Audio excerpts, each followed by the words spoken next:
headquarters of common sense. Talk Radio.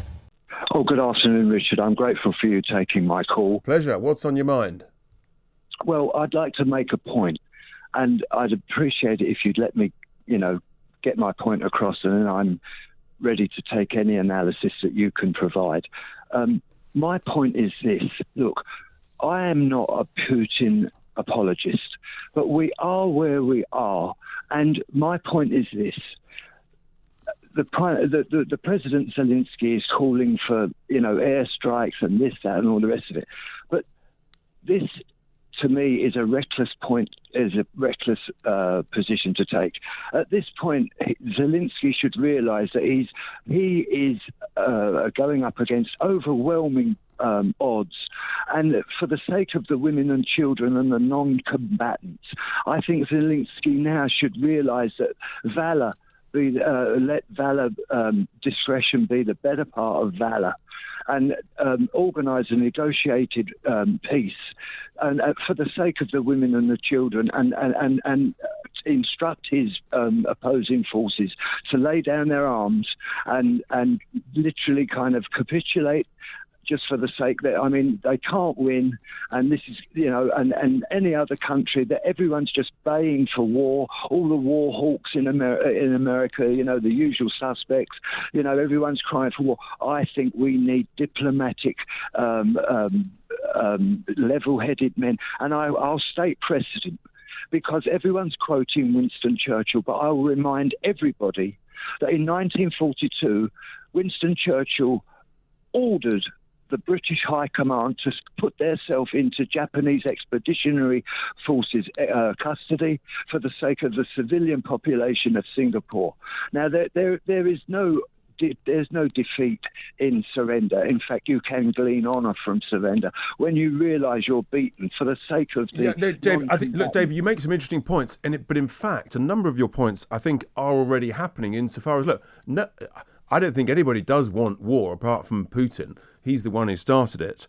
And I agree, look, we are where we are. And of course, Zelensky, you can understand his passionate, patriotic enthusiasm, in a sense, to corral whatever additional defences and resources he can. We can understand that equally.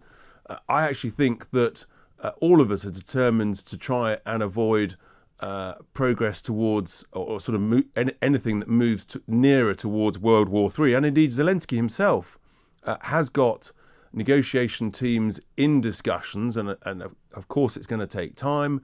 He's actually called, I think, in the last 24 hours for direct talks between him and President Putin. And I guess the point is, what would be acceptable terms? What you're saying is really, in a sense, capitulate in the name of peace. I suspect that for the Ukrainians that is a step too far, and if you just capitulate to a bully once, then what's to stop him the next time and the next time, when it's Moldova, when it's Kazakhstan, or whether it's trying to go into some of the Baltic states? In other words, where does it stop, Mike? I guess that sorry, not Mike, Dave, that's the point, isn't it?